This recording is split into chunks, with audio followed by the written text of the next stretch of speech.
Hello students, एक बार फिर से आप सभी का स्वागत है आज की शानदार क्लास में। आज की जो क्लास है ये फाउंडेशन बैच की पहली क्लास है। यानी आपने फाउंडेशन इंग्लिश, जब कभी भी आपको इंग्लिश सीखना होता है तो सबसे पहले जरूरी होती है कि आप अपनी इंग्लिश में फाउंडेशन को स्ट्रॉन्ग करें। कहां से इंग्लिश की शुरुआत करनी है, क्या क्या चीजें हमें पहले से पता होनी चाहिए इंग्लिश को सीखने के लिए। आज के इस फाउंडेशन इंग्लिश में आप देखेंगे यहाँ पे कि हमने लिखा हुआ है बेसिक्स ऑफ इंग्लिश, यानी कि हम बेसिक बातें करेंगे, बेसिक टॉपिक्स सीखेंगे। यानी इंग्लिश में बहुत सारे टॉपिक्स होते हैं, noun, pronoun, adjective, verb, adverb, ये सब टॉपिक वाइज ग्रामर की चीजें सीखने से पहले जरूरी है कि हमें इंग्लिश के बेसिक्स पता हो। और जब बेसिक्स पता होंगे तो इन जगहों पे जब उन टर्म्स का यूज किया जाएगा तो आपको डिफिकल्टी बिल्कुल भी नहीं होगी। देखिए, आप अच्छे से जानते हैं कि फाउंडेशन स्ट्रांग किए बिना इंग्लिश में मार्क्स नहीं इंक्रीज होते हैं। यहां तक कि अगर आप सीधा प्रैक्टिस पे जाते हैं तो आपको सेंटेंसेस लगेंगे कि हाँ ये सही तो है, बट ग्रामेटिकली वो रॉन्ग होते हैं। बहुत सारे ऐसे सेंटेंसेस होते हैं, इसलिए जरूरी होता है कि हम अपने फाउंडेशन को स्ट्रांग कर ले। दोस्तों, आज के सेशन से शुरुआत होगी आपके फाउंडेशन की, और फाउंडेशन इंग्लिश में हम लोग बेसिक्स ऑफ इंग्लिश का पार्ट सीखने वाले हैं। मेरा नाम है Sandeep Kesarwani, faculty of English since 2011। दोस्तों, 14 साल से ज्यादा हो गया आप बच्चों को मेंटोर करते हुए। तो इस फाउंडेशन की सीरीज के सारे एपिसोड्स देखने के बाद मैं दावे के साथ कहता हूं कि आपको आपके एग्जाम के हर सवाल चुटकियों में हल होना शुरू हो जाएंगे। इंग्लिश का कोई भी टाइप के प्रश्न आपसे छूटेंगे नहीं दोस्तों। तो चलिए फिर शुरू करते हैं। देखिए, इंग्लिश जब आप पढ़ना शुरू करते हैं तो दो कैटेगरी के स्टूडेंट्स होते हैं। एक वो स्टूडेंट्स होते हैं जो इंग्लिश मीडियम से अपनी प्रिपरेशन, अपनी पढ़ाई किए होते हैं, और दूसरे वो होते हैं जो इंग्लिश के अलावा अदर मीडियम्स में कोई भी हो सकता है। हमने एक एग्जांपल के तौर पे यहां पे हिंदी मीडियम ले लिया। अब अदर मीडियम का जो स्टूडेंट है और इंग्लिश मीडियम के जो बच्चे हैं, दोनों के इंग्लिश का जो लेवल है ना, जमीन आसमान का अंतर होता है। बहुत सारे स्टूडेंट जो इंग्लिश मीडियम से पढ़े होते हैं उन्हें लगता है प्रिपरेशन शुरू करने से पहले ऑब्वियसली कि भैया वो तो इंग्लिश मीडियम से पढ़े हैं तो हम क्या पूरा पेपर कर जाएंगे। भाई साहब, ऐसा भी नहीं है। उनके लिए भी जब वो किसी गवर्नमेंट एग्जाम की, किसी वनडे एग्जाम्स की तैयारी करना शुरू करते हैं तो इंग्लिश का 50% पेपर उनके लिए भी हवा हवाई हो जाता है। और अदर मीडियम वाले बच्चों के लिए तो भाई साहब पूरा का पूरा पेपर ही उनको पढ़ना होता है शुरू से। तो चैलेंजिंग यहां पर वनडे एग्जाम्स का या एसएससी एग्जाम का जो पेपर है वो हर प्रकार के बच्चों के लिए होता है। दोस्तों, आज के इस टॉपिक पर, इस क्लास में हम सारे बेसिक बातें करेंगे। हिंदी मीडियम हो या इंग्लिश मीडियम हो, हमारा ये पूरा फाउंडेशन बैच आपकी 100% आपके लिए हेल्पफुल साबित होगा। सेशन को पूरा लास्ट तक देखिएगा दोस्तों। अब बारी आती है कि हम मीडियम कोई सा भी हो, पढ़ना आपको ये तीनों चीजें पड़ेगा। दोस्तों, कोई सा भी मीडियम हो आपका, पढ़ना ये तीनों पड़ेगा, जिसमें सबसे पहले नंबर पे ग्रामर है, सेकंड की vocabulary, and the third one is your comprehension. इन तीन चीजों पर बेस्ड होता है आपके पूरी इंग्लिश। दोस्तों, इंग्लिश के 3 पिलर्स होते हैं, केवल 3 ही पिलर्स हैं। दुनिया में हर चीज टिकाने के 4 होते हैं, इसके 3 होते हैं दोस्तों। एक है आपका ग्रामर, दूसरा वोकैबुलरी, तीसरा कॉम्प्रिहेंशन। ये 3 चीजें अच्छी कर लो, आपकी इंग्लिश अच्छी हो जाएगी। हमें सबसे पहले जरूरी होता है कि भैया ग्रामर में किन किन टॉपिक्स को पढ़ना है, वोकैबुलरी में कितना पढ़ना है, कॉम्प्रिहेंशन स्किल कैसे इंप्रूव की जाएगी। इन बेसिक बातों पे सबसे पहले चर्चा की जानी चाहिए। ये नहीं कि हमने अगर सोच लिया कि भैया इंग्लिश में ग्रामर पढ़ना है तो मार्केट से कोई भी बुक उठाया और सारे चैप्टर पढ़ना शुरू कर दिया। ऐसा नहीं है। लिमिटेड सिलेबस होते हैं आपके एग्जाम के लिए। तो हमने एसएससी के पैटर्न के हिसाब से कुछ टॉपिक्स यहां पे लिखे हुए हैं दोस्तों, जो आपके ग्रामर में आपको पढ़ने होते हैं। जैसे कि यहां पर आप देखिए, noun, pronoun, adjective, verb, adverb, preposition, conjunction, interjection. फिर आपका टेंस है, आर्टिकल्स है, voice, narration, subject verb agreement, question tag, conditional sentence and positive verbs. ये कुछ ऐसे टॉपिक्स हैं जिन पर सवाल पूछे जाते हैं एसएससी एग्जाम में दोस्तों। अगर आपको ये टॉपिक आपने स्ट्रॉन्ग कर लिया, दैट मींस आपने पूरा पेपर सॉल्व कर लिया, राइट। ये आपके लिए ग्रामर सेक्शन का जरूरी हिस्सा हो जाता है। अच्छा, ग्रामर में जब आप किसी दूसरे एग्जाम्स को इंक्लूड करेंगे इसमें, तो आपके टॉपिक्स कुछ और इसमें बढ़ते चले जाएंगे या तो घटते चले जाएंगे।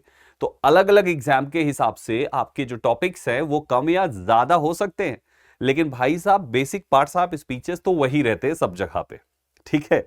तो पहली बात जो आपको देखनी है वो है ग्रामर, यानी नो योर सिलेबस में आपको अपना सिलेबस पता होना चाहिए, आपको पढ़ना कितना है। तो आपको इतना पढ़ना है दोस्तों। मेरे फाउंडेशन में मैं एक एक इन टॉपिक्स का एक एक पॉइंट आपके दिमाग में मैं लेके बैठ जाऊंगा बच्चे, मेरी गारंटी है। इन 14 सालों में मैंने यही तो सीखा है कि आप बच्चों को किस तरीके से पढ़ाया जाए कि कितना भी टफ टॉपिक क्यों ना हो, कितना भी डिफिकल्ट आपका रूल क्यों ना हो, आपके लिए हलवा बन जाए पढ़ने के बाद, राइट। सो फर्स्ट थिंग जो ग्रामर पढ़ना है। सेकंड नंबर पे वोकैबुलरी, जो आपके एग्जाम में पूछे जाएंगे वो 5 प्रकार से पूछी जाएंगी। एक है आपका सिनोनिम, जो सिमिलर मीनिंग पूछता है। दूसरा एंटोनिम, जो अपोजिट मीनिंग पूछता है। तीसरा आपका स्पेलिंग टेस्ट होगा, करेक्टली स्पेल्ड या मिस स्पेल्ड, 2 तरीके से। वन वर्ड सब्स्टिट्यूशन है, यह भी एक प्रकार की वोकैब है। और इडियम्स एंड फ्रेजेस हैं दोस्तों। वोकैबुलरी के ही पार्ट में आपका फ्रेजल वर्ब भी आ जाता है, तो इसको भी ऐड कर लीजिए क्योंकि फ्रेजल वर्ब भी जरूरी है, एक प्रकार की वोकैब ही है ये। भले आप कहेंगे कि सर वर्ब टॉपिक का हिस्सा है, नहीं मेरे दोस्त, ये वोकैबुलरी का हिस्सा है। हालांकि ये इनमें नहीं पूछा जाता, ये पूछा जाता है आपके जब आप करते हैं error detection, sentence improvement, fill in the blank या क्लोज टेस्ट, तो वहां पर आपका फ्रेजल वर्ब पूछा जाएगा। तो वर्ड मीनिंग के जैसा ही होता है। क्या है, कैसे करेंगे, सब कुछ हम बात करेंगे जब मैं आपको क्लास में पढ़ाऊंगा सब कुछ, ठीक है। तो सेकंड जो आपका पार्ट है दैट इज योर वोकैबुलरी, जिस पर आपको काम करना है। तीसरे नंबर पे आपका कॉम्प्रिहेंशन, जिस पर 3 प्रकार के प्रश्न एसएससी में पूछे जाते हैं। अलग अगर आप बैंकिंग के एग्जाम्स को पिक करेंगे तो उसमें कुछ अलग टॉपिक्स भी ऐड हो जाएंगे इन 3 के अलावा, जो कॉम्प्रिहेंशन बेस्ड होंगे दोस्तों। सो कौन कौन से हैं? सबसे पहला है रीडिंग कॉम्प्रिहेंशन, जहां पर एक पैसेज गिवन होगा और उसी पैसेज से आपको कुछ क्वेश्चंस पूछे जाएंगे। सेकंड है आपका क्लोज टेस्ट। क्लोज टेस्ट, एक पैराग्राफ गिवन होगा और उस पैराग्राफ में कुछ ब्लैंक्स होंगे। आजकल जो ट्रेंड चल रहा है प्रीलिम्स में क्लोज टेस्ट पूछने का, वो 5 ब्लैंक्स वाला होता है, यानी 10 मार्क्स का पूछ लेते हैं दोस्तों। और तीसरे नंबर पे पैरा जंबल्ड है, यहां पे जंबल्ड होंगे आपके सेंटेंसेस या पैराग्राफ्स, सो आपको उसको अरेंज करना होता है। ये तीनों टॉपिक्स आपके कॉम्प्रिहेंशन बेस्ड है। तो इस तरीके से हमने देखा हमारे इंग्लिश के जो 3 पिलर्स है, 3 पिलर्स, उन तीनों में ग्रामर, वोकैबुलरी और कॉम्प्रिहेंशन में पढ़ना क्या है वो चीज के बारे में हमने बात करी, ठीक है। अभी एक पार्ट हमने अभी तक केवल एक पार्ट कवर किया, नो योर सिलेबस। सिलेबस को जानना, तो आपका सिलेबस कितना है, क्या है, अभी केवल वो बात आपको यहां पे मैंने बताई है, ठीक है। अभी केवल इतना बताया और कुछ भी नहीं बताया। इसके बाद से शुरुआत होगी आपकी सारे पॉइंट्स। चलिए शुरू करते हैं। माय डियर स्टूडेंट्स, अब बारी आती है एक एक करके उन सभी चीजों के बारे में जानना, क्योंकि ये फाउंडेशन बैच है तो मैं बिल्कुल शुरू से आपके लिए शुरू करूंगा, बिल्कुल शुरू से। एक ऐसा स्टूडेंट जो इंग्लिश में 0 है वो भी यहां पे हीरो बनेगा, ये गारंटी है आपके संदीप केसरवानी सर की, गारंटी है मेरे बच्चे, आप हीरोज बनेंगे, 0 भले आपकी प्रेजेंट में इंग्लिश क्यों ना हो। आइए शुरुआत करते हैं। सबसे पहले इंग्लिश में बचपन में पहली बार जब इंग्लिश से इंट्रोडक्शन हुआ था, मम्मी पापा ने इंट्रोड्यूस कराया होगा, तो सबसे पहले यही सिखाया होगा आपको ABCDEFG, और इसको थोड़ा सा पोएटिक फॉर्म में, है ना, ऐसा गाते हुए ABCDEFGHI। अच्छा ये तो सॉन्ग हो गया, सॉन्ग जैसा है ना। एक और बच्चे आजकल इसी तरीके से कुछ सीखे हुए हैं, ठीक है। सो बच्चे, ये हमारा A to Z टोटल आपके जो 26 अल्फाबेट्स हैं, हमने यहां से ही इंग्लिश पढ़ना शुरू किया है। आप कहोगे सर इतना भी बेसिक नहीं शुरू करना था, ये तो आता है, सही बात है आपको आता है, लेकिन कुछ चीजों में कुछ बच्चे गलतियां करते हैं, उसके लिए मैंने इसको लिख लिया है आज पहली स्लाइड में। मेरे प्यारे साथियों, एक बार इसको पढ़िए और ध्यान से देखिए, मैंने कुछ जगहों पर हिंदी में भी कुछ लिखा हुआ है, हिंदी प्रोनाउंसिएशन। सो ABCDE, हमने ई के बाद आने वाले इसको लिखा हुआ है यहां पर F, F, F, F। मेरे कुछ भाई, मेरे कुछ बहन, मेरे कुछ बच्चे इसको यफ पढ़ लेते हैं, और यफ पढ़ने वाले क्या गलती होगी उनसे, ये बात अभी कुछ देर में समझ में आएगी। तो हमेशा ध्यान रखें, हम उसे एफ पढ़ते हैं, एफ एफ। फिर उसके बाद है जी, आपके जी के बाद आने वाले को एच पढ़ते हैं। मेरे कुछ भाई इसको यच पढ़ देते, प्लीज यच मत पढ़ना। IJK, इसे हम L पढ़ते हैं, इसे M पढ़ते हैं, इसे N पढ़ते हैं, OPQR, इसे हम S पढ़ते हैं, TUVW, this is X and Y plus Z। ये आपके सामने होते हैं A to Z। अब देखिए पॉइंट को समझिए बड़े ध्यान से, ये बात क्या है मेरे प्यारे साथियों। जिन जगहों पे मैंने हिंदी राइट किया है उन सभी का फर्स्ट जो हिंदी में फर्स्ट जो लेटर है, फर्स्ट वाला जो है, वो सभी जगहों पर A लिखा हुआ है। आप देखिए सब जगहों पर A लिखा हुआ है, और मिस्टेक जब आप करते हैं तो आप इसी A की जगह पर या लिख देते हैं, इस या होने से क्या बदलाव हो जाएगा आपको वो समझाता हूं।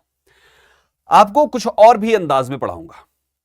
मेरे प्यारे साथियों, आप हिंदी में पढ़ते हैं, जब आपने एबीसीडी पढ़ ली होगी तो हिंदी की भी कुछ चीजों से आपको इंट्रोड्यूस कराया गया होगा।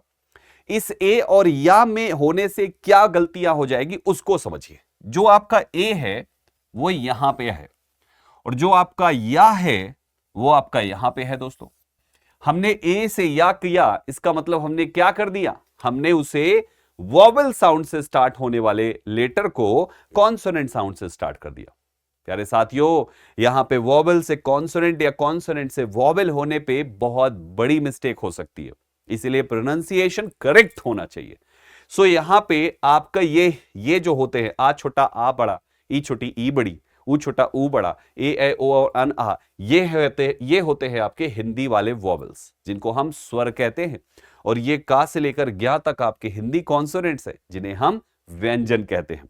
इनको मैं पढ़ाने वाला नहीं हूं, ये आपको आते हैं। बस मुझे आपको जो बात बतानी थी कि प्रोनाउंसिएशन थोड़ी भी गलत हुई तो ए को या को ए करने से क्या गड़बड़ होगा, तो गड़बड़ ये होगा कि आपने स्वर को व्यंजन या व्यंजन को स्वर कर दिया, यानी वॉवेल को कॉन्सोनेंट या कॉन्सोनेंट को वॉवेल कर दिया, जो बहुत बड़ी मिस्टेक है। इसका परिणाम भुगतना पड़ता है जब प्यारे बच्चों आप करते हैं क्या, जब आप करते हैं आर्टिकल ए और एन का यूज, जिस पर अभी हम थोड़ी देर में चर्चा करेंगे। अभी आप एक चीज जानते होंगे, ये कुछ लिखे हुए वही सारे शब्द हैं, हम इनको जब इंग्लिश में भी लिखते हैं, जैसे ये इनको वॉवेल इसलिए कहते हैं, आपने पढ़ा होगा वॉवेल्स जो होते हैं इंग्लिश वाले वॉवेल्स की अगर हम बात करें तो टोटल 5 होते हैं, ए ई आई ओ यू। और जो इधर बैक साइड में हमने आपको इन्हें कहा कि ये वॉवेल्स हैं, जब आप इन्हें इंग्लिश में राइट करते हैं ना, तो इंग्लिश में लिखने पर इनका पहला लेटर इसी 5 में से कोई एक होता है। दोस्तों देखिए, हम आ लिखेंगे तो ये लिखेंगे, आ लिखेंगे तो ये लिखेंगे, ई लिखेंगे तो ये ई ए वाले की ये, सभी का फर्स्ट लेटर अगर आप ध्यान से देखिए तो सबके सब ए ई आई ओ यू में से ही किसी एक से है। तो इसीलिए हमारे ये सारे शब्द जो हिंदी में लिखे गए हैं, इनकी बिगिनिंग होती है एक वॉवेल से, एक चाहे उसको हिंदी वॉवेल कह लीजिए या तो इंग्लिश वॉवेल कह लीजिए। और इधर वाले का आप कुछ भी किसी को भी लिख लीजिए, वो ए ई आई ओ यू को छोड़कर बाकी के बचे हुए 21 लेटर्स जो है उन्हीं से शुरू होगा। ये के से शुरू होगा, ये के एच से शुरू होगा, ये जी से शुरू होगा, ये जी एच जी से वो भी शुरू होगा, मतलब सब के सब हमारे किसी ना किसी कॉन्सोनेंट से शुरू होते हैं। अच्छा, अब इन चीजों से जब थोड़ी सी वॉवेल कॉन्सोनेंट चीज हमने सीख लिया तो एक पॉइंट और सीखते चलिए दोस्तों। हमारे प्रोनाउंसिएशन के मिस्टेक होने पर कितनी बड़ी गलती हो सकती है उसको समझिए। जब आप वॉवेल साउंड से शुरू होने वाले लेटर को कॉन्सोनेंट से शुरू कर देते तो क्या गड़बड़ हो जाएगा उसको समझिए दोस्तों। जैसे आप देखे हैं अभी यहां पर देखिए ये लिखा हुआ है, हम साउंड की बात करेंगे, लिखा क्या है उससे नहीं मतलब है। यूनिवर्सिटी लिखा हुआ है, उधर अम्ब्रेला लिखा है, आप ध्यान से देखिए तो ये भी यू से स्टार्ट है और ये भी यू से स्टार्ट है, दोनों ही वर्ड्स आपके यू से स्टार्ट है ना। अब अगर हम इनके साउंड की बात करें, लेटर सेम है बट प्रोनाउंसिएशन दोनों के डिफरेंट है दोस्तों। इसे आप पढ़ेंगे तो इसे आप यूनिवर्सिटी पढ़ेंगे, यही पढ़ेंगे ना, यूनिवर्सिटी, और इसे आप पढ़ेंगे तो पढ़ेंगे अम्ब्रेला। मैं चाहूंगा कि आप थोड़ा सा साउंड वाइज अगर चले, दोनों का पहला पहला लेटर देखें, यूनिवर्सिटी जो लिखा हुआ है हिंदी में या आपके कॉन्सोनेंट में आता है दोस्तों। और अगर इसको आप इंग्लिश में भी लिखोगे जैसे लिखा हुआ है तो यू को हम वाई यू लिखेंगे या तो वाई डबल ओ लिख देंगे, बड़ा ऊ की मात्रा हुई तो। दोनों ही केस में आपका जो पहला लेटर है वो माय डियर स्टूडेंट्स कॉन्सोनेंट है, इसलिए यूनिवर्सिटी से पहले आर्टिकल आ लिखा जाता है। लेकिन अम्ब्रेला का पहला लेटर आ है और इंग्लिश में इस आ की इंग्लिश होती है आ, एबीसीडी, ये भी वॉवेल है और ये भी वॉवेल है, इसलिए इसके पहले एन लगाते हैं। माय डियर स्टूडेंट्स, हमेशा याद रखिएगा अगर कोई वॉवेल साउंड से शुरू होता है तो उसके पहले एन लगाइए, और अगर किसी कॉन्सोनेंट साउंड से शुरू होता है तो उसके पहले आर्टिकल ए लगाइए। बस नाउन आपका सिंगुलर होना चाहिए काउंटेबल में। हालांकि ये आपके आर्टिकल्स का पार्ट है जो हम लोग आर्टिकल्स में दोबारा पढ़ेंगे, बट यहां से थोड़ा लिंक हो गया है ना, यहां पर थोड़ा लिंक हो गया है, क्योंकि अभी अभी आपने साउंड पढ़ा है तो उसकी जरूरत केवल यहां पे पड़ेगी, आपको केवल यहां पे पड़ेगी। सो माय डियर स्टूडेंट्स, दूसरा वाला भी देख लीजिए। यूनियन, अगर आप इसको लिखोगे तो यूनियन या से लिखोगे जो कि कॉन्सोनेंट है तो आ आएगा, और यूजुअल को भी या से लिखोगे, अनयूजुअल है अगर केवल यूजुअल होता तो ये हो जाता, आप इसे पढ़ोगे अनयूजुअल, अन यानी आ से शुरू होगा जो कि एक वॉवेल है तो एन अनयूजुअल होगा। अब देखिए दोनों ही आपके यू से स्टार्ट है। ऐसे यहां पे देखिए 1 रुपी क्वाइन, इसको आप कैसे पढ़ोगे, 1 रुपी क्वाइन, वाह, और इंग्लिश में भी 1 जैसे पढ़ रहे हो उसको आप ऐसे ही पढ़ोगे, वी भी आपका कॉन्सोनेंट, वाह भी आपका कॉन्सोनेंट, लेकिन इसे हम पढ़ते हैं अनियन, यही पढ़ेंगे ना। और इंग्लिश में भी लिखोगे तो ए से लिखोगे, जैसा साउंड आ रहा है उसकी स्पेलिंग निकालनी है, साउंड की स्पेलिंग निकालनी है। ये भी वॉवेल है और ये भी वॉवेल है, इसलिए यहां पे एन का यूज किया जाएगा। आ रहे हैं मजा सभी को? थोड़े और एग्जांपल्स देख लीजिए। ये भी एच से शुरू है, ये भी एच से शुरू है, लेकिन इसे हम पढ़ते हैं हाउस, यानी हा से पढ़ते हैं। इंग्लिश में भी अगर इसको साउंड की स्पेलिंग बताओगे तो हा की इंग्लिश होगी एच ए, यानी ये भी कॉन्सोनेंट है, ये भी कॉन्सोनेंट है, इसलिए आर्टिकल आ यूज हुआ। लेकिन दूसरे में इस एच से शुरू होने को हम ऑनेस्ट पढ़ते हैं, हानेस्ट नहीं पढ़ते दोस्तों। ये भी आपका वॉवेल है, और अगर इंग्लिश में साउंड को निकालोगे तो वो भी आपका वॉवेल आएगा, इसलिए एन ऑनेस्ट मैन होगा। क्लियर हो रहा है? ठीक इसी प्रकार से हिस्टोरिक हा से शुरू होता है तो आ हिस्टोरिक होगा, और इसे हम आर पढ़ते हैं, आ से शुरू होगा इसलिए एन आर होगा। यूरोपियन ई से शुरू है, एलिफेंट ई से शुरू है, लेकिन इसको यूरोपियन को यू से लिखेंगे और एलिफेंट को ए से लिखेंगे। ये वॉवेल है इसलिए एन आया, ये कॉन्सोनेंट है, यहां पे ये वाला कॉन्सोनेंट है इसलिए ए आया।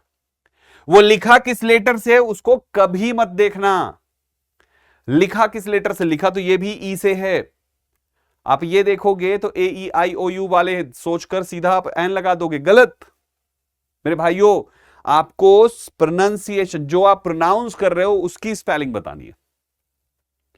जैसे मेरा नाम है संदीप, संदीप केसरवानी।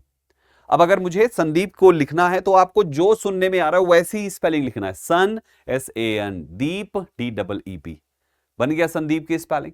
ठीक उसी प्रकार से जब आप इसको पढ़ते हो तो आप पढ़ते हो यूरोपियन, यू यू बोल रहे हो, यू यू ऐसे ये बोल रहे हो आप, फिर रो बोल रहे हो, फिर पियन बोल रहे हो, यूरोपियन ऐसे बोल रहे हो ना, तो आपको ये देखना है क्या आया। अगर आप हिंदी वाले से समझ जाते हैं तब तो बहुत आसान है कि आपके साउंड में या आ रहा है या आ से आहा में से कोई आ रहा है। अगर का से ग्या वाले से आ रहा है तो वो तो कॉन्सोनेंट है, हिंदी में व्यंजन कहते हैं उसे, तो उसके साथ ए लगा जाएगा दोस्तों। और अगर वो वॉवेल वाले से आ रहा है तो एन लग जाएगा। इसको चाहे आप इंग्लिश में भी लिखोगे तो यूरोपियन की स्पेलिंग होगी यू, फिर रो, फिर पी, फिर अन। साउंड की स्पेलिंग लिखो, ये जो आप जो ये नहीं देखना है सर ये कहां है, ऐसी स्पेलिंग कहां होती, साउंड की स्पेलिंग क्या होगी, समझ गए? तो माय डियर स्टूडेंट्स, उम्मीद करता हूं आपको ये बेसिक बात समझ में आ रही है कि हमारे ये जो प्रोनाउंसिएशन वाला गेम है ना, ए टू जेड करेक्ट प्रोनाउंस करने का, उसमें हमें मिस्टेक नहीं करनी है। आप शॉर्ट फॉर्म में देख लीजिए, जैसे मेंबर आपने लिखा और एमएलए लिख दिया आपने। अब एमएलए ये भी एम से शुरू है और मेंबर ये भी आपका एम से शुरू है, दोनों ही आपका एम से स्टार्ट है, लेकिन ये मेंबर मा से पढ़ा जाएगा और एमएलए ए म एम से पढ़ा जाएगा। ये वॉवेल है इसलिए एन एमएलए, और ये मेंबर है मा से इसलिए आ मेंबर। माय डियर स्टूडेंट्स, इस बात को ध्यान रखिएगा, मिस्टेक ना होने पाए आपसे, साउंड में मिस्टेक ना होने पाए। हालांकि इस टॉपिक पर हम इस पॉइंट पर हम दोबारा भी बात करेंगे जब हम आपको पढ़ाएंगे। आपका एक टॉपिक है दैट इज आर्टिकल्स, तो हम वहां पर इस पर फिर से चर्चा करेंगे। यहां पर एंट्री देने के पीछे केवल इतना पर्पस था कि आपको बता सकें कि हमने आपको वो हिंदी वाला भी क्यों पढ़ाया है, क्यों जरूरी है हिंदी कॉन्सोनेंट, हिंदी वॉवेल, यानी स्वर या व्यंजन भी पढ़ना या स्वर या व्यंजन भी आना उन स्टूडेंट्स को जो हिंदी मीडियम से हैं क्यों जरूरी है, जो इंग्लिश मीडियम से हैं उनके लिए वो क्यों जरूरी है कि हम स्वर से शुरू होने वाले हिंदी वाले शब्द को कैसे इंग्लिश में कन्वर्ट कर सकते हैं, और वहां से कैसे हम वॉवेल या कॉन्सोनेंट्स को आइडेंटिफाई कर सकते हैं। आई होप ये पॉइंट आपको अच्छे समझ में आया। इसके बाद अगला पॉइंट हमें पढ़ना है आपने जब ABCD पढ़ी, A to Z आपने पढ़ा, तो घर वालों ने कहा कि बेटा आपने सारे अल्फाबेट्स आपको आ गए, है ना। तो पूछे कितने होते हैं टोटल, तो हम बचपन में हम सभी लोगों ने बताया 26 होते हैं। वाह, 26 होते हैं। फिर उसके बाद पढ़ाया गया कितने वॉवेल्स होते हैं, तो बोले AEIOU, ये आपके 5 वॉवेल्स है। कितने कॉन्सोनेंट्स होते हैं, बोले 21 आर कॉन्सोनेंट्स, 21 आपके कॉन्सोनेंट्स होते हैं। क्योंकि टोटल 26 है, 5 निकाल दिया तो 21 ही तो बचेंगे ना, राइट।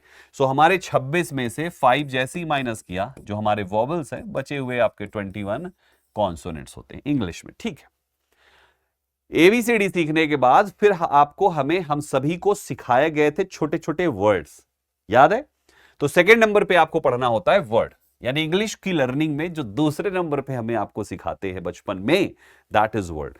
वर्ड होता क्या है मेरे प्यारे साथियों, आप जब कभी भी अल्फाबेट्स A से Z पढ़ लेते हैं, तो A से Z तक पढ़े हुए अल्फाबेट्स में से कुछ कुछ अल्फाबेट्स निकालो और उनका आपस में ग्रुप बनाओ, और कुछ इस सीक्वेंस में लिखो कि बने हुए ग्रुप का एक मतलब निकल के आ जाए, एक मीनिंग निकल के आ जाए, कोई भी, चाहे ये हो, ये हो, ये हो, ये हो, कुछ भी। अगर एक से ज्यादा अल्फाबेट्स एक साथ लिखकर उसको इस सीक्वेंस में लिखो, इस ऑर्डर में लिखो कि उसका एक मतलब निकल के आ जाए, तो जो वर्ड आपने, जो चीज, जो ग्रुप आपने तैयार किया है, उसी ग्रुप को हम वर्ड कहते हैं। माय डियर स्टूडेंट, जब हमने चार अल्फाबेट्स उठाए, एक बी लिया, 2 बार यू लिया, 2 बार ओ लिया और 1 बार के लिया, और इसको ऐसे सीक्वेंस में लिखा कि पहले बी लिख दिया, फिर डबल ओ लिख दिया, फिर के लिख दिया, इसका मतलब होता है किताब, राइट। जिस सीक्वेंस में लिखा है इसका मतलब है किताब, तो हम इसे कहेंगे वर्ड। एक सी लिया, एक एल लिया, एक ए लिया, एक 2 डबल एस ले लिए, इसका मतलब हो गया कक्षा, तो इस कक्षा को हम क्या कहेंगे, ये है हमारा वर्ड, ये भी हमारा हो गया वर्ड। हमने एक एम लिया, ए लिया, एन लिया, ए लिया, जी लिया, ई लिया, मैनेज मींस हो गया कोई चीज को मैनेज करना, यानी इसका भी एक मतलब हुआ। ये 6 अल्फाबेट्स इस सीक्वेंस में लिखे गए जिसकी एक मीनिंग निकल के आ रही है, तो ये भी हो गया एक वर्ड। टी लिया, आई लिया, GER लिया, इस सीक्वेंस में लिखा, इसका भी एक मतलब हो गया, ये भी हो गया वर्ड। तो वर्ड क्या होता है, लेटर्स का समूह, group of letters that has a meaning, जो एक मीनिंग रखता है उसी को हम वर्ड कहते हैं। देखो यही लिखा होगा, a group of letters that has meaning is known as word. शब्दों का समूह जिसका मतलब होता है, शब्दों का समूह नहीं, लेटर्स का समूह, अक्षरों का समूह जिसका एक मतलब होता है, हम उसे वर्ड कहते हैं। और अगर मतलब नहीं हुआ, तो अगर वो मीनिंगफुल नहीं हुआ, मीनिंगलेस हो गया, तो तब वो वर्ड नहीं, मिसस्पेल्ड वर्ड होगा, जो आपके एग्जाम में पूछा जाता है। दोस्तों आप कोई भी ले लीजिए, जैसे बुक लिखा हुआ है, BOOK लिखा हुआ है, अगर मैं KBOO कर दूं, सेम स्पेलिंग है, देखो BOOK सेम स्पेलिंग है, लेकिन हमने सीक्वेंस ऐसा लिखा जिसका कोई मतलब ही नहीं है। दोस्तों जब इसका कोई मतलब नहीं है, तो ये वर्ड नहीं, बल्कि ये मिसस्पेल्ड वर्ड है, जो आपके एग्जाम में पूछा जाता है अलग से, और आपको उसी को सही करके उसके नंबर आपको मिलते हैं। सो माय डियर स्टूडेंट्स, हमेशा ध्यान रखिएगा। अब आप यहां पर इन्हीं शब्दों का बहुत सारे वर्ड्स बनाए जाते हैं और उससे ऐसे ऐसे करके ग्रुप बनाया जाता है। तो consistent hard work and dedication are essential for achieving success in any field. जो आपके वर्ड्स होते हैं वो एक से ज्यादा अल्फाबेट का ग्रुप होना चाहिए, कम से कम 2 होने ही चाहिए। 2 का मतलब जैसे कोई प्रेपोजिशन ले लिया, ये भी एक वर्ड है दोस्तों। आपने आर्टिकल लिख दिया, ये भी एक वर्ड है। अगर केवल एक है तो फिर ये वर्ड नहीं है। वर्ड होने के लिए मिनिमम 2 चाहिए दोस्तों, मिनिमम तो 2 चाहिए, मैक्सिमम की कोई लिमिट नहीं है।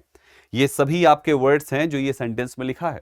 इसमें किसी में 2 अल्फाबेट हैं तो किसी में 3 है दोस्तों, किसी में 4 होंगे तो किसी में 5 होंगे यहां पर, और किसी में 15 भी होंगे।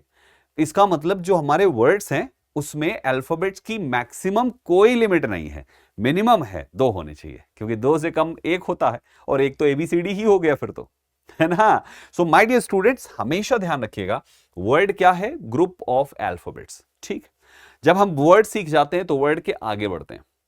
ग्रुप ऑफ अल्फाबेट्स वर्ड बन गया, ग्रुप ऑफ वर्ड क्या बनेगा, सेंटेंस बनेगा। तो हमें सेकंड नंबर पे पढ़ना पड़ता है ग्रुप ऑफ वर्ड्स। जो वर्ड्स अभी बना वो अल्फाबेट्स के ग्रुप से बना, और जब उन्हीं वर्ड्स का ग्रुप बना दिया आपने तो वो सेंटेंस हो गया। कंडीशन एक ही है, मीनिंगफुल होना चाहिए। अगर मीनिंगफुल नहीं है तो वो सेंटेंस नहीं बल्कि वो जंबल्ड सेंटेंस हो जाएगा, जो आपके एग्जाम में अलग से पूछा जाता है। तो मीनिंगफुल होना जरूरी है। हमने कहा the cat sits on the mat. आप देखिए, एक ये वर्ड है, वर्ड है, word word word word, total 6 words हमने इस सीक्वेंस में लिखा कि इसका एक मतलब समझ में आ रहा है, एक मतलब समझ में आ रहा है। तो हम कह देंगे कि the cat sits on the mat एक सेंटेंस है दोस्तों, जिसमें टोटल 6 वर्ड्स दिए हुए हैं। 6 वर्ड्स वाला एक सेंटेंस है ये आपके सामने। इसी को उल्टा पुल्टा कर दीजिए। आप लिख दीजिए सबसे पहले on sits the cat the mat. मान लीजिए मैं ये लिख दूं, मैं लिख दूं यहां पे on sits the cat the mat. तो क्या इसका कोई भी ये सीक्वेंस में लिखे गए सेम वर्ड्स क्या मीनिंगफुल लग रहे हैं आपको? नहीं ना, मीनिंगलेस लग रहा है, फालतू का लग रहा है, इसलिए ये हमारा नहीं है सेंटेंस। सेंटेंस होने के लिए उस ऑर्डर को मीनिंगफुल होना पड़ेगा दोस्तों। तो हमें यहां पे समझ में आया कि ये हमारा सेंटेंस है और मीनिंगफुल भी है। Does she like to read books, ये भी सेंटेंस है। कॉल द डॉक्टर इमीडिएटली, ये भी सेंटेंस है। व्हाट अ प्लीजेंट वेदर, ये भी सेंटेंस है। मे यू लिव लॉन्ग, ये भी सेंटेंस है। 5 प्रकार के सेंटेंस हमने यहां पे लिखे। सो हमारे ये सभी सेंटेंसेस हैं क्योंकि इनका एक मतलब है। इस सीक्वेंस में लिखा गया है कि पूरा मीनिंग निकल के आ रहा है। मीनिंगफुल है तो सेंटेंस है दोस्तों। अच्छा, इसको करने के बाद अगला पॉइंट आता है कि कितने प्रकार के सेंटेंस होते हैं। यह क्यों जरूरी है पढ़ना?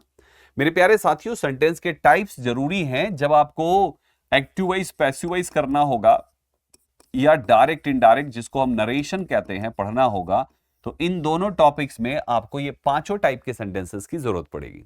बहुत जरूरी है सेंटेंस के टाइप्स का पता होना, बहुत जरूरी है सेंटेंस की ये 5 टाइप्स पता होना। और इसमें ही नहीं बल्कि एरर में भी आपको सेंटेंस टाइप्स से हेल्प मिलेगी, अरेंजमेंट में भी कहीं कहीं पर आपको हेल्प मिलेगी। यानी कि हमें पता होने चाहिए सेंटेंस के टाइप्स। तो कितने टाइप के होते हैं? टोटल 5 टाइप्स ऑफ सेंटेंसेस आते हैं। टोटल 5 प्रकार के सेंटेंसेस होते हैं दोस्तों। अब ये 5 प्रकार में पहला होता है असर्टिव सेंटेंस, दूसरा इंटरोगेटिव सेंटेंस, तीसरा इंपेरेटिव सेंटेंस, चौथा एक्सक्लेमेटरी सेंटेंस और पांचवा ऑप्टेटिव सेंटेंस। 5 सेंटेंसेस होते हैं। हम एक एक करके इन पांचों के बारे में एक एक करके हम अच्छे से डिटेल में पढ़ेंगे। हमें पता होने चाहिए कि ये वाला सेंटेंस इन 5 में से कौन सा है। देखते ही आइडेंटिफाई आपको करना आना चाहिए। आइए एक एक करके पांचों को जानते हैं। सबसे पहले नंबर पे लिखिए असर्टिव सेंटेंस। असर्टिव वो सेंटेंस होता है जो अफर्मेटिव और नेगेटिव 2 प्रकार से लिखा जाता है। इस सेंटेंस में सबसे पहले सेंटेंस का सब्जेक्ट, जिसको हिंदी में कर्ता कहते हैं, वो लिखा जाता है दोस्तों, कर्ता। फिर उसके बाद सेंटेंस की वर्ब लिखी जाती है। जब ये अंदाज में लिखा होता है सेंटेंस, तो हम उसको असर्टिव सेंटेंस कहते हैं। थोड़ा एग्जांपल से समझिए, जैसे the sun rises in the east, the sun सूरज उगता है ईस्ट में, ये असर्टिव सेंटेंस है। असर्टिव में इन दोनों में कौन सा है? अफर्मेटिव है, क्योंकि इसमें कोई भी नकारात्मक बात नहीं है दोस्तों। दूसरा लिखा है birds fly in the sky, इसमें भी कोई नकारात्मक बात नहीं है, तो यह भी हमारा अफर्मेटिव हो जाएगा। वहीं पर जैसे ही आप कुछ नकारात्मक शब्द लिख देते हैं, she is not a good student, I do not love to play chess, ये नकारात्मक शब्दों की वजह से ये दोनों सेंटेंसेस आपके नेगेटिव सेंटेंस हो जाएंगे। तो आपके असर्टिव के 2 रूप होते हैं, अफर्मेटिव और नेगेटिव। ये ध्यान रखिएगा। दोनों ही सेंटेंस की शुरुआत होगी subject verb subject verb subject verb subject verb से। ठीक है, तो देखते ही पहचानिए, आखिरी में हमेशा फुल स्टॉप होगा दोस्तों, लास्ट में हमेशा फुल स्टॉप होगा। देखते ही 1 सेकंड में पहचानिए कि यह सेंटेंस हमारा असर्टिव सेंटेंस है। कोई पूछे असर्टिव में कौन सा है, तो पॉजिटिव निकला तो अफर्मेटिव और नेगेटिव निकला तो नेगेटिव। Got it? अब सवाल यह आता है कि क्या नेगेटिव सेंटेंस केवल नॉट से बनेगा? तो ऐसा भी नहीं है दोस्तों। नेगेटिव सेंटेंस केवल नॉट से नहीं, बल्कि अगर नो दिया है तो भी नेगेटिव है। नेवर है, नोवेयर है, नथिंग है, नोबडी है, नो वन है, नन है, नीदर है, नॉर है, hardly, scarcely, rarely, बेयरली, seldom, little और फ्यू। ये सारे हमारे के जितने भी दिए हुए हैं, ये सब के सब नेगेटिव वर्ड्स होते हैं। जब भी ये सेंटेंस में यूज होते हैं सेंटेंस नेगेटिव माना जाता है दोस्तों। ध्यान रखिएगा ये केवल लिटिल और फ्यू होने चाहिए। अगर आ लिटिल लिखा हुआ है तब वो नेगेटिव नहीं होगा, या तो आ फ्यू लिखा है तब भी नेगेटिव नहीं होगा, दा लिटिल लिखा हुआ है तब भी नेगेटिव नहीं होगा, और दा फ्यू लिखा हुआ है तब भी नेगेटिव नहीं होगा, क्योंकि ये चारों हमारे पॉजिटिव वर्ड्स होते हैं। तो केवल लिटिल और फ्यू, ठीक है, और बाकी जो दिए हुए हैं हम इन पॉइंट्स पर फिर से आगे पता है कहां पे बात करेंगे, हम बात करेंगे जब मैं आपको एडवर्ब चैप्टर पढ़ाऊंगा।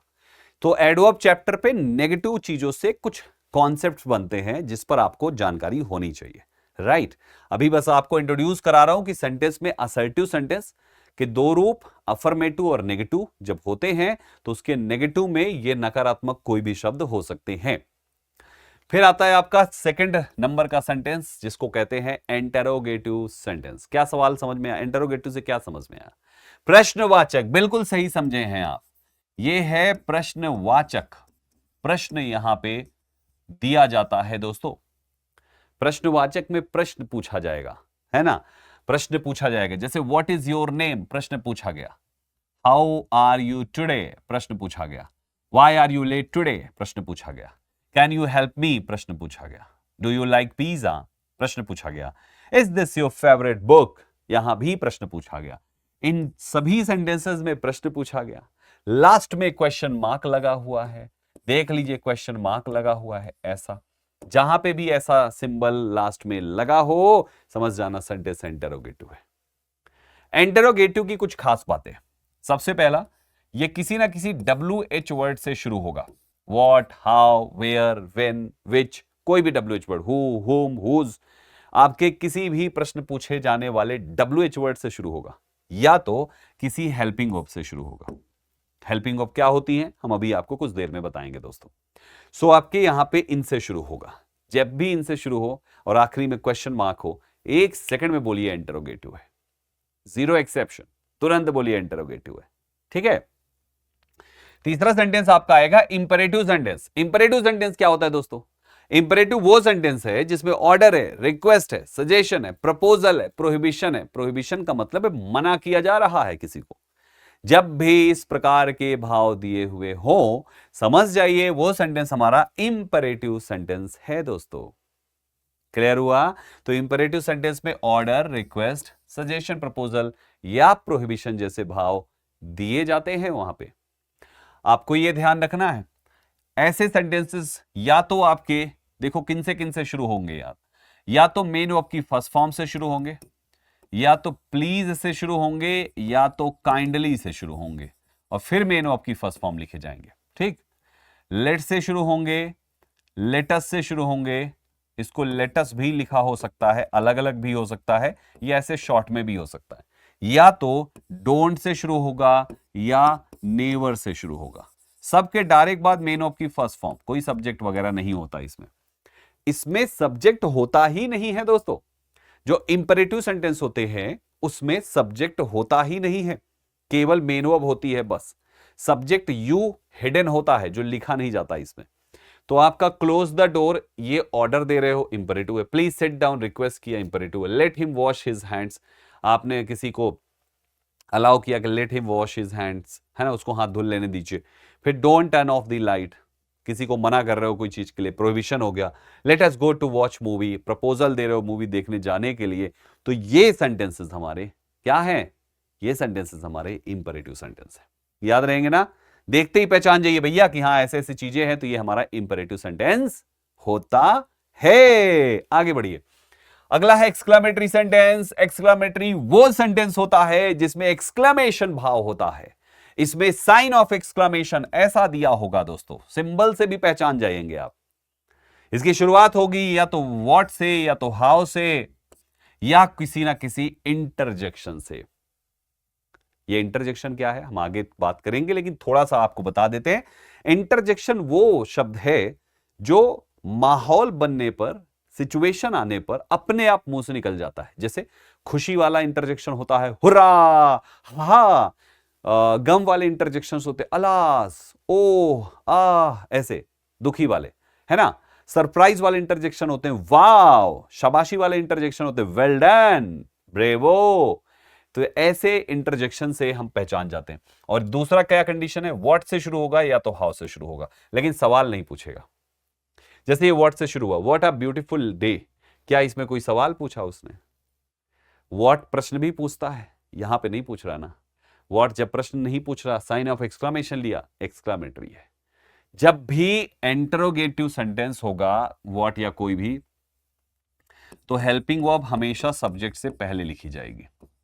ये पहचान होती है इंटरोगेटिव सेंटेंस की। चाहे वो WH टाइप से शुरू हो, चाहे वो हेल्पिंग वर्ब से शुरू हो, लेकिन सब्जेक्ट से पहले वर्ब लिखी जाएगी हेल्पिंग वर्ब, तो वो इंटरोगेटिव हो जाता है। यहां पे कहां लिखी गई है बताइए?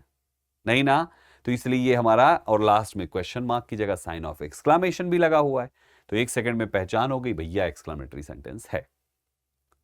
आगे बढ़ेंगे दोस्तों। ऑप्टेटिव सेंटेंस क्या होते हैं? जहां पे ब्लेस है, कर्स है, विश है या प्रे है। ब्लेस आशीर्वाद है, कर्स अभिशाप दिया जा रहा है, विश इच्छा है, प्रे प्रार्थना है। जिस भी सेंटेंस में ये 4 भाव होंगे वो सेंटेंस हमारा ऑप्टेटिव सेंटेंस होगा। ये सेंटेंस भी मे से शुरू होता है दोस्तों, और प्रश्न नहीं पूछेगा, क्योंकि लास्ट में देखिए साइन ऑफ एक्सक्लामेशन लगा है। बाकी मे वाला प्रश्न भी पूछता है, जैसे मे आई कम इन सर, तो आप प्रश्न पूछ रहे हो मे से। यहां पे आप कह रहे हो may you have a wonderful birthday, क्या कोई प्रश्न पूछा? आपका बर्थडे वंडरफुल हो, आप आशीर्वाद दे रहे हो किसी को, आप किसी के लिए प्रार्थना कर रहे हो, आप किसी को आशीर्वाद दे रहे हो, आप ब्लेसिंग दे रहे हो आप किसी को। तो ऐसे केसेस में आपको वहां पे सेंटेंस को ऑप्टेटिव मान के चलना है। ठीक है दोस्तों, इस सेंटेंस की ऑप्टेटिव एक्सक्लामेटरी जो आपके साइन ऑफ एक्सक्लामेशन वाले हैं, ये आपके डायरेक्ट इनडायरेक्ट में इन पर हमेशा सवाल पूछा जाता है।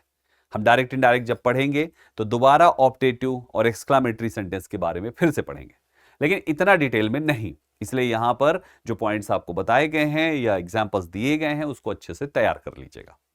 ठीक है, आगे बढ़ते हैं दोस्तों। अब बारी आती है जो आपके मैच करते हैं, जैसे इसी को ले लीजिए, डोंट से शुरू हुआ, डोंट टॉक टू मी, तो ये हमारा इंपेरेटिव सेंटेंस है। लेकिन they don't talk to me, यहां पर आपने वर्ब को सब्जेक्ट दे दिया, तो ये तुम्हारा असर्टिव सेंटेंस का नेगेटिव वाला सेंटेंस है, और ये वाला कौन सा था? इंपेरेटिव सेंटेंस है। आया समझ में? देखो ये भी व्हाट से शुरू है, ये भी व्हाट से शुरू है। यहां पे साइन ऑफ एक्सक्लामेशन है तो ये एक्सक्लामेटरी हो गया दोस्तों, और यहां पे क्वेश्चन मार्क है तो ये इंटरोगेटिव हो गया। समझ में आ रहा है ना? ऐसे ये मे से शुरू है, ये भी मे से शुरू है। ये साइन ऑफ एक्सक्लामेशन है तो ये ऑप्टेटिव हो गया, यहां पे क्वेश्चन मार्क है तो ये भी इंटरोगेटिव हो गया। बस इन पॉइंट्स को ध्यान रखिएगा कि भैया कंफ्यूज ना हो कि मे आ गया या व्हाट आ गया या डोंट आ गया, ऐसे ही हाउ वाला भी लिख लीजिएगा इस पे। तो आपको ये पॉइंट हमेशा ध्यान रखना है। ठीक है, लवली। अब इसके बाद हमने बीच बीच में अभी कुछ टर्म्स का यूज किया, सब्जेक्ट, वर्ब, ऑब्जेक्ट, ये क्या होते हैं, थोड़ा सा इसके बारे में भी सीख जाइए मेरे प्यारे साथियों। सबसे पहला टर्म हमने बोला अभी कुछ देर पहले, सब्जेक्ट।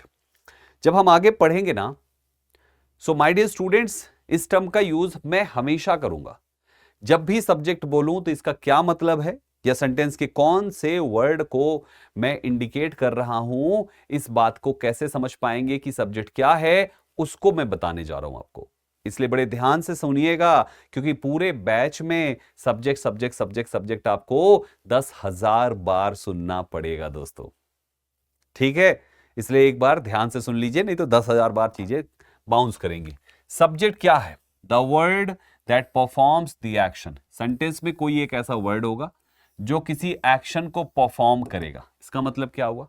यानी सेंटेंस में एक ऐसा शब्द होगा जो एक्शन, एक्शन मतलब होता है काम, जो सेंटेंस का काम है, काम यानी कि दैट्स योर वर्ब, जो सेंटेंस का काम है, जो भी हो रहा है, जैसे शी रीड्स बुक एवरीडे, तो इस सेंटेंस में कौन सा काम हो रहा है? आप कहोगे सर रीड करने का काम हो रहा है, पढ़ने का, किताब पढ़ना एक काम ही तो है। तो इस काम को, सेंटेंस में जो भी काम दिया हुआ है, उस काम को जो कर रहा है उसी को सब्जेक्ट कहते हैं। कौन पढ़ता है किताब? तो जवाब आएगा शी, यानी शी आपके सेंटेंस का सब्जेक्ट है। आई बात समझ में? दूसरा देखिए, विल कॉल यू, कौन कॉल करेगा? आई, आई सेंटेंस का सब्जेक्ट है। Why are you so upset, why are you so upset, upset कौन है? तो यहां पे जवाब आया यू, यू सेंटेंस का सब्जेक्ट है। Do you love me, love कौन करना है, किसको करना है, यू को, यू से पूछा जा रहा है डू यू लव मी, तो लव का सब्जेक्ट यहां पे यू हो गया। यानी सेंटेंस में दिए हुए वर्ब जो हमारे सेंटेंस का काम है उसको जो भी सेंटेंस में करेगा उसी को हम सब्जेक्ट कहते हैं। एक शॉर्ट ट्रिक बताता हूं मेरे प्यारे साथियों, ये क्या लिखा हुआ है, हु का मतलब होता है कौन। जो सेंटेंस का वर्ब है ना उसके साथ लिख दो कौन, हमेशा आपको अपने आप जवाब मिल जाएगा। जैसे मैं पढ़ूं यहां पे, कौन पढ़ता है, शी, कौन कॉल करेगा, आई, कौन है, यू, कौन लव करता है मुझसे, या कौन लव, बस इतना पूछो, कौन लव यू, मिल गया आंसर। जो भी आप वाई से, जो भी आप हु से सवाल करोगे सेंटेंस में जो आंसर आ जाएगा वही आपके सेंटेंस का सब्जेक्ट हो जाएगा। आसान है ना?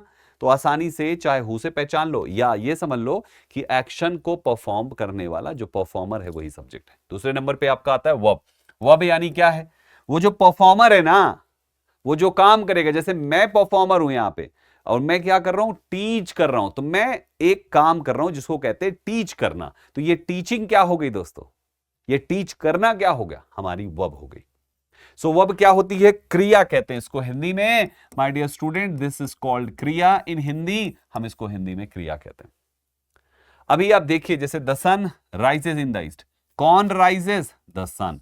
अब द सन यहां पे सब्जेक्ट हो गया, ये सब्जेक्ट हो गया और इसके द्वारा राइज होने का काम हो रहा है तो ये वर्ब हो गया। यहां पे शी सब्जेक्ट हो गया, कंप्लीटेड आपकी वर्ब हो गई। कैट्स आपकी सब्जेक्ट हो गई, आर आपकी वर्ब है। ही सब्जेक्ट है और इंजॉयज आपकी वर्ब है। द मीटिंग आपका सब्जेक्ट है और स्टार्ट्स आपकी। सो माय डियर स्टूडेंट्स, हमेशा ध्यान रखें इस टाइप से हमारी वर्ब क्या होती हैं। एक और बात बता दें, जो हमारी वर्ब होती हैं वो मुख्यतः अगर मैं मेन वर्ब की बात करूं तो ये 5 अलग अलग फॉर्मों में होंगी। या तो फर्स्ट फॉर्म में होगी, या सेकंड फॉर्म में, या थर्ड फॉर्म में, या तो आईएनजी की फॉर्म में, या एस और ईएस की फॉर्म में। ये 5 फॉर्म में आपकी वर्ब्स दी हुई होंगी दोस्तों। समझ जाइएगा कोई हमारी वो क्या है, वो हमारी वर्ब है। जैसे कोई एक एग्जांपल ले लेते हैं, जैसे हमने लिया गो, तो इसकी सेकंड फॉर्म होती है वेंट, थर्ड फॉर्म हो जाएगी गॉन, आईएनजी फॉर्म हो जाएगी आपकी गोइंग, और एस और एस फॉर्म हो जाएगी गोज। और ये 5 की पांचों वर्ड्स को हम वर्ब ही कहते हैं, अलग अलग फॉर्म की। ठीक है, तो वर्ब क्या होते हैं आपके सामने है। सेंटेंस में जो डूअर है, जो एक्टर है, जो परफॉर्मर है, वो जो एक्शन परफॉर्म कर रहा है उसी एक्शन को ही वर्ब कहते हैं। Got it? 2 प्रकार की वर्ब होंगी दोस्तों। एक का नाम होगा helping verb. Helping verb limited है, टोटल 24 है, 24। माय डियर स्टूडेंट्स, गिनती कर लीजिए। ये है आपकी वर्ब टू बी, ये है आपके वर्ब टू हैव, और ये है आपके वर्ब टू डू। 3 प्रकार की आपकी वर्ब है, verb to be, verb to have and verb to do. Got it everyone? तो एक तो आपके 5, 3, 8, 3, 11 ये टोटल होंगी। लिमिटेड है, इतने ही हैं जितने लिखे हुए हैं, और 13 ये होंगे, टोटल 24 होते हैं। कैन से कुड, मे का माइट, शैल का शुड, विल का वुड, मस्ट और to, need, dare, used to. Count करिए, ये 13 है। तो हेल्पिंग वर्ब्स ये होती हैं, इनकी हेल्प से मेन वर्ब को हेल्प होती है कि भैया कौन सी फॉर्म लगानी है। जैसे मान लो ये लिखा हुआ है तो ये बताती है भैया मेन वर्ब लिखना तो आईएनजी फॉर्म में लिख देना। हम आगे बात करेंगे, ये सब वर्ब चैप्टर का कॉन्सेप्ट है। अभी केवल आपको इंट्रोड्यूस करा रहा हूं कि भैया हेल्पिंग वर्ब टर्म मैं बार बार यूज करूंगा। जब भी मैं हेल्पिंग वर्ब बोलूं आप समझ जाना मैं इस वाले पेज की बात कर रहा हूं। दूसरी वर्ब होती है मेन वर्ब, जो टोटल 5 फॉर्म की होंगी, फर्स्ट, सेकंड, थर्ड, आईएनजी और एस और एस। ये कुछ एग्जांपल्स लिखे हुए हैं कि इन 5 फॉर्म में कैसे मेन वर्ब्स आती हैं दोस्तों। ठीक है, तो हमारी वर्ब चैप्टर वर्ब समझ में आ गया। अब इसके बाद अगला आता है सब्जेक्ट हो गया, वर्ब हो गया, ऑब्जेक्ट। अगला पॉइंट है ऑब्जेक्ट। ऑब्जेक्ट क्या होता है? ऑब्जेक्ट को हम कहते हैं कर्म। बड़े ध्यान से समझिएगा, कर्म क्या है? जो सेंटेंस में एक्शन है उसको परफॉर्म करने वाले को हम सब्जेक्ट कहते हैं, और उसी एक्शन को जिस पर परफॉर्म किया जाएगा, जिस पर परफॉर्म किया जाएगा उसको ऑब्जेक्ट कहते हैं। जैसे मैं पढ़ा रहा हूं तो मैं पढ़ा किसको रहा हूं? आप बच्चों को। तो आप बच्चे हो गए टीच का ऑब्जेक्ट, और मैं हो गया टीच का सब्जेक्ट। यानी ऑब्जेक्ट वर्ब का ही होगा, मेरा नहीं होगा ऑब्जेक्ट। जो वर्ब है उसी वर्ब का ऑब्जेक्ट होगा, उसी वर्ब का सब्जेक्ट होगा। Got it? So my dear students, object होता है रिसीवर, एक प्रकार से एक्शन जिस पर किया जाएगा। An object is the noun और noun phrase that receives the action, जो एक्शन को रिसीव करता है। जैसे शी किक्ड, शी ने लात मारी। क्या लात मारी? किसको लात मारी? द बॉल, यानी किक किस पर हुआ? इस पर हुआ। ही गेव, किसको? मुझको। क्या? His bike. तो आप यहां पर पूछेंगे किसको? होम। क्या? बाइक। माय डियर स्टूडेंट्स, क्या? That is your what.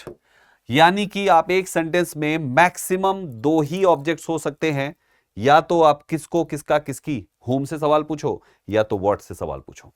हमेशा ध्यान रखिएगा, व्हाट, क्या, होम, किसका, किसकी, किसको, इनका जो जवाब होगा सेंटेंस में, जैसे सब्जेक्ट के लिए मैंने क्या बताया था, बता सकते हैं आप? हु। तो वैसे ही ऑब्जेक्ट के लिए हमारे क्या निकल के आएंगे? What and home. इनका जो आंसर होगा सेंटेंस में, उसी को ऑब्जेक्ट कहते हैं। ध्यान रखिएगा, ऑब्जेक्ट वाला जो कॉन्सेप्ट है सबसे ज्यादा जरूरी होगा जब आप active voice and passive voice पढ़ेंगे, क्योंकि एक्टिव वॉइस पैसिव वॉइस उन्हीं सेंटेंस का बनता है जिस सेंटेंस में वर्ब का ऑब्जेक्ट लिखा होता है। अगर वर्ब का ऑब्जेक्ट ही नहीं लिखा तो उसका पैसिव ही नहीं बनाते। That's why you must know how to identify an object. 2 ही तरीके हैं, क्या बताया मैंने? What and whom. बस इनको याद रखिएगा, व्हाट एंड होम, जो इसका जवाब मिल जाएगा वही उस वर्ब का ऑब्जेक्ट है। Got it? आगे बढ़ेंगे दोस्तों। अब बारी आती, थोड़ा सा पहचान कर लेते हैं सब्जेक्ट, वर्ब और ऑब्जेक्ट। एक छोटी एक्सरसाइज है, आ जाइए। तो सबसे पहले आपको वर्ब खोजनी है। लव्स आपकी वर्ब है, चलो इसमें वर्ब बताओ क्या है। राइजेस वर्ब है, इसमें बताओ वर्ब क्या है बच्चे। प्लेज वर्ब है, चलो इसका बताओ वर्ब क्या है। एंजॉय वर्ब है, इसका बताओ वर्ब क्या है। ये वर्ब है, यहां पे कौन सी वर्ब है? स्लीप्स वर्ब है, इसमें कौन सी वर्ब है? जल्दी जल्दी। सिंग वर्ब है, इसमें कौन सी वर्ब है? फिनिश्ड वर्ब है, इसमें वर्ब ये है, इसमें ये वर्ब है। हमारी वर्ब्स मिल गई। अब एक बात ध्यान से सुनिएगा, हमें क्या सबसे पहले सब्जेक्ट खोजना है। सब्जेक्ट वर्ब का उससे पहले लिखा होता है एक्टिव वॉइस में। तो आइए सवाल पूछिए, लव्स कौन? सब्जेक्ट, सब्जेक्ट कैसे पता करते हैं? सब्जेक्ट को कैसे पता करते हैं? कौन से? इंग्लिश में लिखा होता है ना हु, ये सब्जेक्ट होता है। पूछे कौन लव्स? ही, शी, ये सब्जेक्ट हुआ। कौन राइजेस? द सन, ये सब्जेक्ट हुआ। कौन प्लेज? ही, ये सब्जेक्ट हुआ। कौन एंजॉयज? दे। कौन बॉइल्स वाटर? कौन sleeps? The cat, the cat. कौन सिंग? बर्ड्स। कौन फिनिश्ड? आई। कौन आर? डॉग्स। कौन ड्राइव? यानी इन सभी में हमने कौन से प्रश्न किया तो हमारा आंसर मिल गया ना। अब आ जाइए दूसरे नंबर पे, हमारा ऑब्जेक्ट पता करने का तरीका, व्हाट एंड होम। ये हम पता करते हैं ऑब्जेक्ट। होमवर्क में दे दूं आपको? चलो बता देते हैं।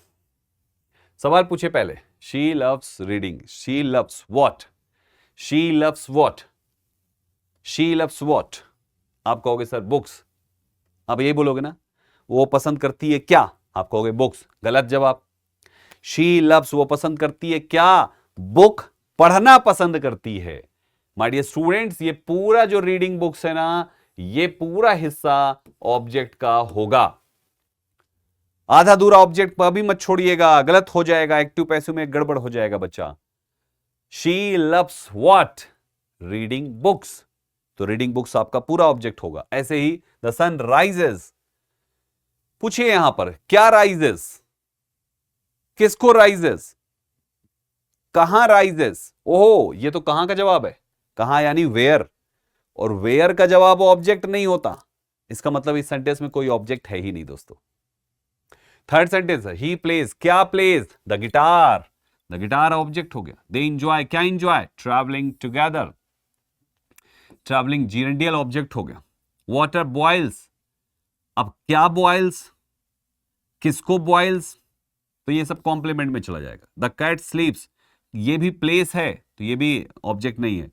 बर्ड्स सिंग, ये भी आपकी टाइमिंग है, ऑब्जेक्ट नहीं है। आई फिनिश्ड, क्या? माय होमवर्क, ये ऑब्जेक्ट है। डॉग्स आर, कुत्ते हैं, क्या हैं? दे आर लॉयल एनिमल्स, है ना। तो ये वर्ब टू बी का ऑब्जेक्ट हो गया। ही drives what? A blue car, ये हमारा ऑब्जेक्ट हो गया। माय डियर स्टूडेंट्स, हमेशा ध्यान रखें, इस तरीके से आपको अपने सब्जेक्ट, अपनी वर्ब एंड अपने ऑब्जेक्ट्स फाइंड आउट करना आना चाहिए। ये बेसिक पार्ट है जो आगे आपको दोबारा इन चीजों को पढ़ने का मौका नहीं मिलेगा, इसलिए इसमें अच्छे से पढ़ना है।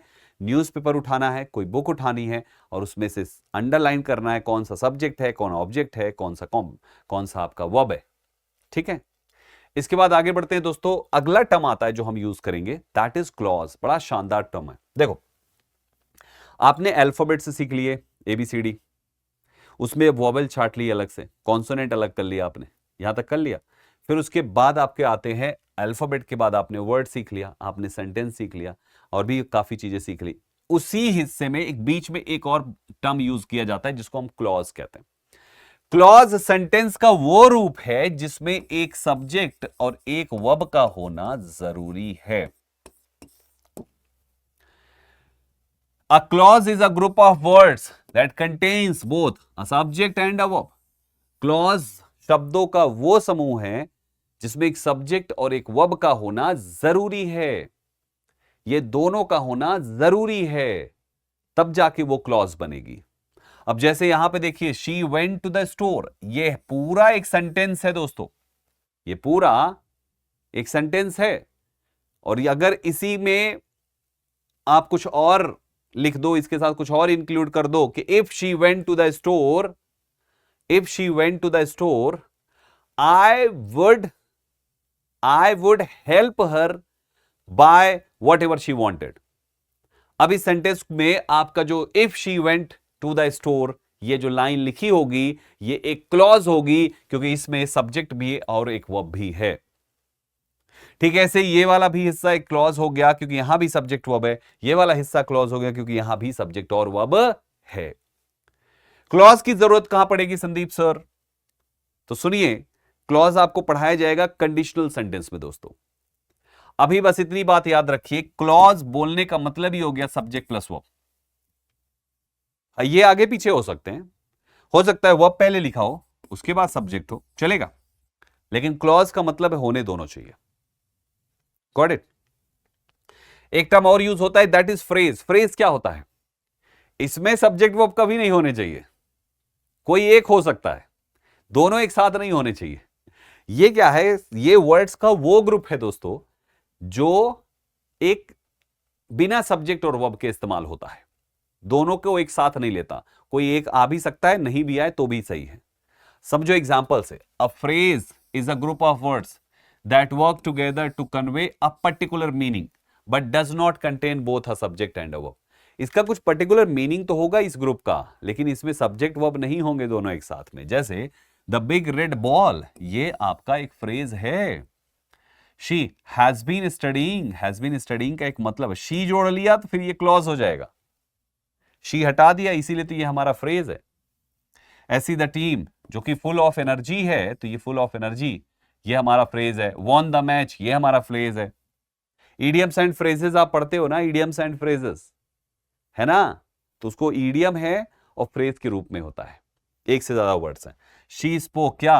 With great enthusiasm. कैसे बोली? With great enthusiasm. तो आपके जो फ्रेजेस होते हैं वहां पे सब्जेक्ट वर्ब नहीं चाहिए, बस कोई ग्रुप हो बस जिसमें सब्जेक्ट वर्ब शामिल ना हो, कोई एक हो, दोनों नहीं होना चाहिए। दोनों हो गया तो वो क्लॉज हो जाएगा, बस यही तो अंतर है इसमें। अगला टर्म आता है बच्चे, एक और चीज, जब हम लोग वोकैबुलरी पढ़ेंगे तो वोकैबुलरी में ये टर्म मैं बहुत बार यूज करूंगा, दैट इज प्रीफिक्स। प्रीफिक्स में प्री शब्द दिया हुआ है, प्री का मतलब होता है बिफोर, दैट इज पहले। तो आप बहुत बार हम किसी वर्ड के पहले कुछ चीजों को जोड़ के उसकी एक नई मीनिंग बना लेते हैं, तो इसी को जो हमने उसके पहले जोड़ा उसी को प्रीफिक्स कहते हैं। प्री में फिक्स किया है, जैसे पॉसिबल है, इसके पहले इम लगाया तो एक नया शब्द बन गया इम्पॉसिबल। ठीक इसी प्रकार से पावर है, इम लगा के इम पावर, लाइक है, डिस लगा के डिसलाइक। तो बच्चे ये जो डिस है, ये इम है, ये है, यही आपका प्रीफिक्स होता है। जो प्री में फिक्स करें किसी वर्ड के, प्री में ही फिक्स करें, है ना, बाद में नहीं फिक्स करें, प्री में फिक्स करें। अगर किसी के बाद में फिक्स किया गया है तो उसको सफिक्स कहते हैं। सफिक्स में बाद में फिक्स किया जाता है, जैसे फ्रेंड है, इसके बाद में लिखा गया शिप, ब्रेक है बाद में लिखा गया एज, टैलेंट है बाद में लिखा गया ईडी, तो ये जो है इसको सफिक्स कहते हैं दोस्तों। जो बाद में ऐड करके नया वर्ड बनाओ तो वो सफिक्स है, पहले ऐड करके नया वर्ड बनाओ तो प्रीफिक्स है। Got it? ऐसे टर्म्स हम यूज करेंगे तो आपको ध्यान रहना चाहिए कि हाँ प्रीफिक्स क्या होता है, सफिक्स क्या होता है। आगे बढ़ेंगे। रूट वर्ड के थ्रू भी वोकैबुलरी एक बहुत अच्छा तरीका है याद करने का। जैसे आपको एक रूट याद कराया जाएगा और उस पर बने हुए सारे वर्ड्स बड़े आसानी से याद हो जाते हैं। जैसे साइड का मतलब होता है मर्डर या किलिंग, हत्या कहते हैं। साइड अगर किसी में भी आया तो वो एक प्रकार की हत्या होती है।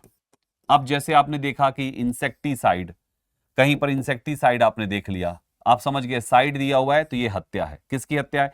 इंसेक्ट की साइड कर दिया, इंसेक्टिसाइड हो गया। इंसेक्ट मतलब कीड़े मकोड़े। देखो कितना आसानी से याद हो गया। रेजीसाइड, रेजी राजा, राजा को साइड कर दिया, रेजीसाइड। पैट्री पिता, पिता को साइड कर दिया। मैट्री माता, मात्रा की साइड कर दिया। पैरी पेरेंट्स, पेरेंट्स की साइड कर दिया। फ्रेट्री भाई, भाई को साइड कर दिया। सोरोरी सिस्टर, सिस्टर को साइड कर दिया। बस डिसाइड को छोड़ दीजिएगा, डिसाइड में भी साइड होता है, उसको छोड़ के बाकी जगहों पे साइड दिखेगा तो हत्या हो गई भाई साहब। ऐसे और भी होते हैं। VOR किसी में आता है तो उसका मतलब है टू ईट, दैट इज खाना।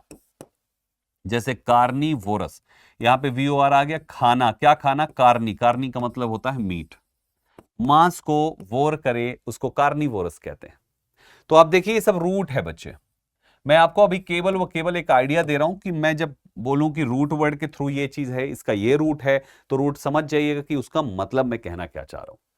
रूट का मतलब है कि ये एक रूट है जिस पर बहुत सारे वर्ड्स बनेंगे। Got it? आगे आइए। आपने फोबिया वगैरह तो सुना ही होगा ना, that's a very common root.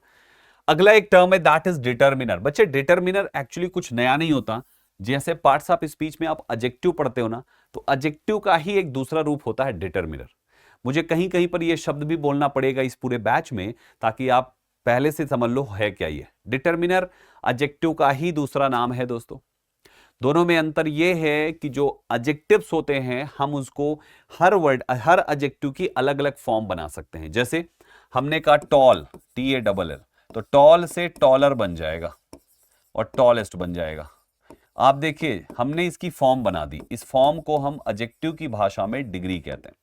तो जिस भी शब्द के जिस भी एडजेक्टिव के ये तीनों डिग्री बन सकती है उसको हम एडजेक्टिव कहते हैं, और जिसकी कोई डिग्री नहीं बनती है उसको हम डिटर्मिनर कहते हैं।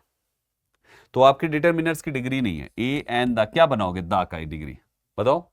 माय की क्या डिग्री बनाओगे आप? ये सभी एडजेक्टिव्स ही हैं दोस्तों। कुछ एग्जांपल्स यहां पे हमने इसके लिख दिए। तो डिटर्मिनर्स एडजेक्टिव्स ही होते हैं, बस इसकी डिग्री नहीं बनाएंगे। जिसकी डिग्री नहीं बनाएंगे उसको डिटर्मिनर कह देंगे, और जब उसकी डिग्री बन जाए तो वो एडजेक्टिव है। कुछ ऐसे होते हैं जो दोनों में चले जाते हैं, तो इसको भी ध्यान रखिएगा दोस्तों। एक टर्म और यूज किया जाएगा दैट इज इनवर्जन। ये इनवर्जन क्या होता है? बहुत ही शानदार कॉन्सेप्ट है, एडवर्ब चैप्टर में पढ़ाया जाता है ये। माय डियर स्टूडेंट्स, इनवर्जन है putting your verb before your subject. जब आप सब्जेक्ट से पहले अपनी हेल्पिंग वर्ब, और कभी कभी हेल्पिंग वर्ब और मेन वर्ब दोनों सब्जेक्ट से पहले जब लिखे जाते हैं तो इसी को हम इनवर्जन कहते हैं दोस्तों। इनवर्जन का मतलब है वर्ब को सब्जेक्ट से पहले लिखना। जैसे इंटरोगेटिव सेंटेंस था ना, वो भी इनवर्जन का ही हिस्सा है दोस्तों, और ये भी इनवर्जन ही है। आप देखिए यहां पर सब्जेक्ट से पहले हैव लिख दिया, सब्जेक्ट से पहले डज लिख दिया। यहां पे देखिए सब्जेक्ट से पहले हैड लिख दिया, है ना। यहां पे भी देखिए under the tree sat a small kitten से पहले सैट लिख दिया, यू से पहले आर लिख दिया। आपने सभी जगहों पर सब्जेक्ट से पहले वर्ब लिखा है। सब्जेक्ट से पहले वर्ब आना इनवर्जन कहलाता है। तो इंटरोगेटिव तो एक रूप हो गया, इसके अलावा 5-7 और इनवर्जन के कॉन्सेप्ट्स होते हैं जो हम आपको इनवर्जन में सिखाएंगे। Got it? मेरे प्यारे साथियों, कुछ सजेशंस हैं आप बच्चों के लिए जिसको बड़े स्ट्रिक्टली फॉलो करिएगा, मतलब ये चीज आप छोड़िएगा नहीं। देखिए क्या है। सबसे पहला है नो योर सिलेबस।